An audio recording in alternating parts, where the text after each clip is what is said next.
No. No. All right, perfect. So, Julia, first I just want to ask you to share a little bit about yourself. I did read it on your profile, but to share with the students a little bit about how you came to the Lord and your background and how that led you to have a calling into ministry. Sure.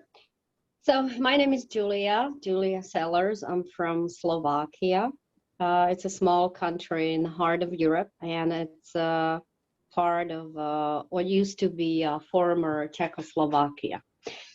I grew up under you call it socialism, right, or communism. So I grew up back in the 70s, 80s, until the middle of 90s. I basically was growing up during the so-called communist regime, which was kind of very, very strict when it came to the ability to attend the church and masses and what you have. So basically, being a church attender back in these days was something that would be held against you.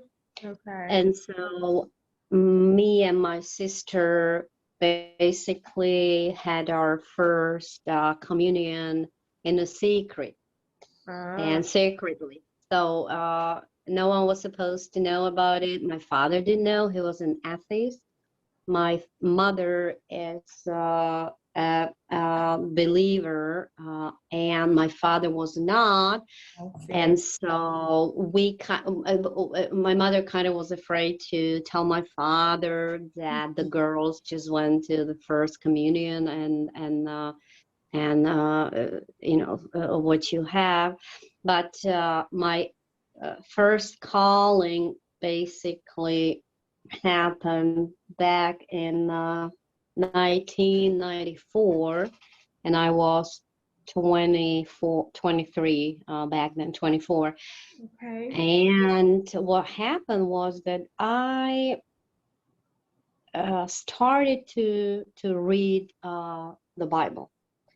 And the thing is that I have read the Bible in many languages and could compare the translations, the wording, and so I read it in German, in Russian, in Polish, in Slovak, in Czech, in English, and I kind of started to contemplate about what I was reading, right? And by the contemplation, sometimes I felt like I'm getting united with the environment around me, if you understand what I'm talking about, like the birds, the nature, the trees. Because I used to, sit in the garden and read the Bible, and then I was contemplating, and then kind of like I had the feeling of being in unity with the surroundings. So it felt like I was Julia, but also the tree at the same time, the bird at the same time. It was kind of like a feeling of overwhelmed loving kindness or love getting through me, around me, with me. Everything was kind of love. And it was kind of like a aha moment or moment of transcendence and feeling of an ineffability. Like I cannot describe it with the words because it was experience-based feeling. So I can't figure the correct words to describe it, but I know what it felt in my heart. And then I started to attend church more and more, and kind of like could not get rid of the feeling that everything around me is bathed in love. what I felt towards others was a feeling of a pure love, but to the degree that I love my mother the same as I loved someone else, a stranger on the street. It was this deep feeling of love that I felt toward everyone, even Wow. strangers. And so yeah, and there were a couple of more callings, and it's hard to describe with the words, but I know what I feel within my heart and how God calls me, how he talks to me, how the Lord, my relationship with him, it's kind of like, again, you hardly can describe it with words. It's about feeling, it's feeling based, and I cannot quite grasp the feelings and describe it with words, if it makes sense. Yes. Yeah. No, I think that's true. When we're called into ministry, God just lays something on your heart. And I mean, in your case, that overwhelming deep love, that God has for all of us, but we so scarcely have for others sometimes. Yeah, I think it's beautiful how God does call each of us uniquely. And I think it's very, you feel that. And so I think that's kind of what you're sharing on the feeling front. So very good. So then I saw in your profile, it said in 2018, you felt like a re-intensifying of your calling to serve the Lord. And, what did that look like, and how did that bring you to CLI, and how did you find this education and free ministry training opportunity? Basically, I was looking back in 2018. Yeah, I was looking on online for either classes or courses, or maybe different certificates. Mm-hmm. uh, Either concerning Bible teaching, or getting more knowledge about the Bible, the theology, the religion and stuff like that. And I found your institute by a chance. However, I think it wasn't a chance. It was just, because it's like I found it because I had to find it. Let me put it that way. And I immediately, when I started to go through your website, I immediately fell in love with it. I just knew, oh, this is the right place for me. It just clicked, and I'm like, oh, this is the right place for me. And then I started to kind of like go through the site and see what you offer. And I started with a couple of courses and classes first. And then because I had previous I went to three universities back in Russia, in the United States, in Europe. And then I realized that you're offering also bachelor's degree, and I'm like, wait a minute, maybe I can apply some of the credits from previous universities to bachelor's and stuff. So I did the bachelor's with you, and I also did many classes that I felt I was attracted to just by the description. And then when I took the class, I was like, OMG, I never I never was able to look at the topic the way it was presented by your classes. The professors, the style of teaching, the style of the presentations, it was just, oh, I just love that. And especially, I love the Disability Smart class that I just took a while ago, because I never realized you can treat people who are disabled with such love and kindness, and give them such care and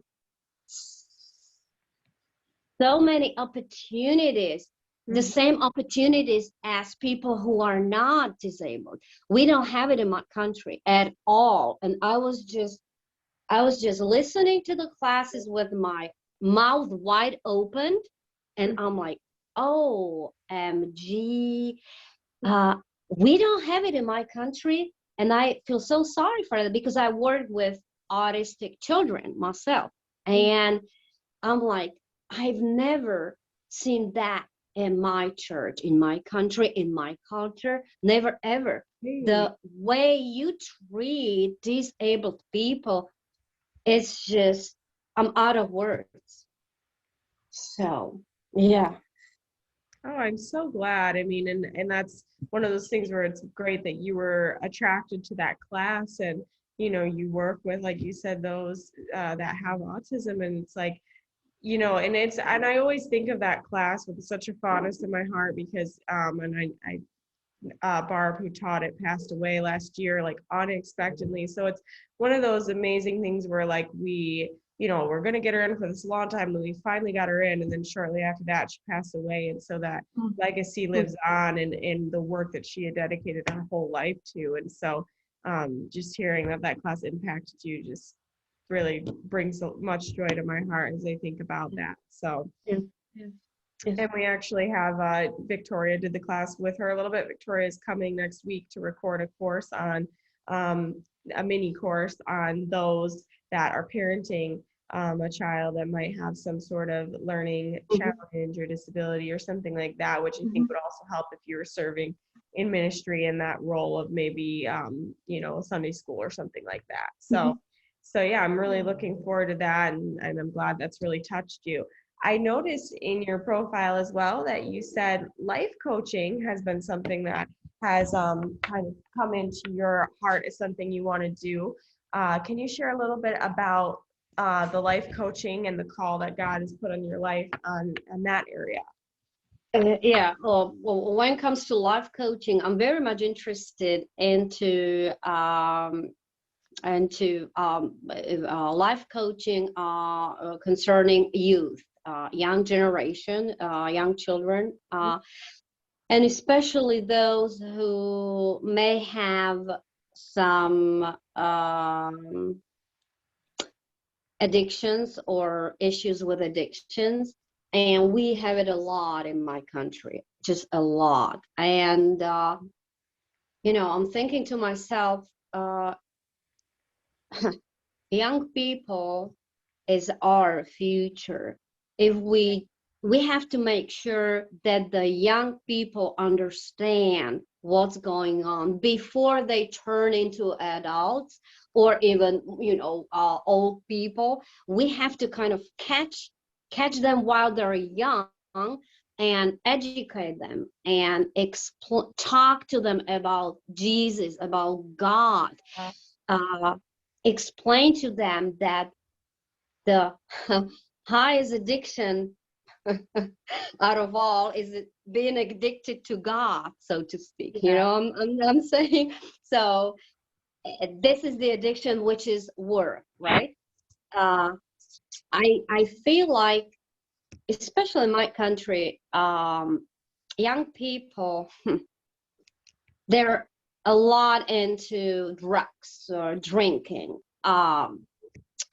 gambling, spending time on cell phones, playing games, and what you have. And we do not have the capacity in my country of people that would really feel the calling to educate young people, to attract them to Jesus, to show them why Jesus is the only and the truth Savior.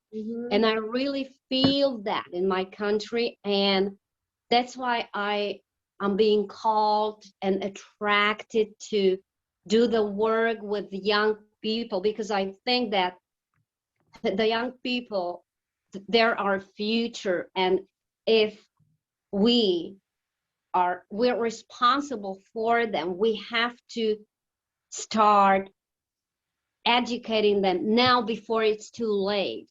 The action has to be taken now. And that's why it's like, I'm not sure whether you understand me or not, but if you had a choice of evangelizing adults or old people versus young people, what would you choose? You know, I Yeah. definitely would choose the young people because we have to really, they're our future and we are responsible. I have a feeling that I have to share the responsibility and I have to do something. And if I have to do something, you have to do something. My neighbor has to do something. Everyone has to do something. And maybe if all of us do the part and the work, maybe the world will get better. But we have to start with young people. I definitely agree with that because being in the younger generation myself, I mean, a lot of my friends are just, their views are very different than mine and they don't know the Lord, and I'm, trying to evangelize to them. But yeah, I think that that is so true. We need to be putting those of us that are called into ministry, I think it is good to have an emphasis on reaching the younger in your communities, in your family, in your friends, because yeah, that's going to be what is the next generation, and then hopefully they will then reach the younger generation below them, and that will keep going. And yeah, in your country, do you feel that it is friendly to Christianity, or is it a very small amount of people are Christians in the current In time? my country, actually, official statistics show that around, it used to be 70% Christian, but now I think it dropped to 60, but 90% of the 60 is Catholics and only small amount of Protestants. Yeah, we're heavily Catholics, and yeah, Christianity is around now. I would say amounts to 60%. Maybe it used to be 70. I know official statistics. Now it dropped, but yeah, Catholics are, the majority of the Already Christians are um, Catholics. Yeah. in Slovakia. Yep. Mm. Well, Julia, I am very grateful for the work that you're doing. And if there's one thing you can say to encourage, as kind of the closeout here, that you could say to encourage students who are looking to pursue their calling, what would you say to them in regards to their calling and studying at CLI, CLA, or CLC? I would say that if the calling comes through your heart or from your heart, and you know it's coming from your heart, not from your brain. We have to distinguish that. If the calling is coming through your heart, go for that, go for that. The faith is the most important thing in the whole world. Faith in Jesus. If you have a calling and you're not sure, go for that, and you will see whether or not the calling was genuine calling or was just a calling. I'm 100% sure if you follow your heart, you make it. You make it. Yeah. Awesome. Well, thank you very much.